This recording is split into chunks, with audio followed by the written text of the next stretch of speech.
भाई रहा तुम्हारा भौजाई चाह नाश्ता ही नहीं बनाई सिया भाई, चुप्पे आराम से बैठी बनाई थे, कब लाई द्वारे दतून करे बैठी है ना।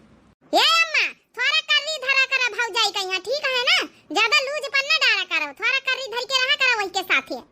अब का करी बिटिया जौन है कि कर्री का हुआ सुनता ही नहीं ने, कही तो है कि हमका 7 बजे भूख लाग जा, चाह नाश्ता कराई दे, फिर अपन जौन है घर का धंधा करूं। अब बता सवेरे के 8-10 बज गए, अब चाह नाश्ता तक का नहीं बनाई सी। और बिटिया खाना वाना बनाए भाई? अरे अम्मा तो मुझे कहती खाना नहीं तो दाना बनाऊ भाई, बनाऊ भाई करिए जैका गार्ज होई जैका घर भरेन मका महीने न का हमारी जेठानी है, हमारी जौन है कि सास है, लड़का है जेठानी के चाचा ठई, हमका कौन गार्ज पर अकेले पेट बाहर से मुआला मंगाए के समोसा खा लिया बे पेट भरीगा। अरे नहीं बिटिया बनावा कर खाना, ठीक है ना, ये भी तो नहीं करा जाता है, खाना न बनाई है तो का कहिया भाई, तो नहीं न उधर शादी भाई है, अब कहा तो खाना न बनाऊ भाई, हैं यह संस्कार सहूर यहाँ सीख के गई है, चाहे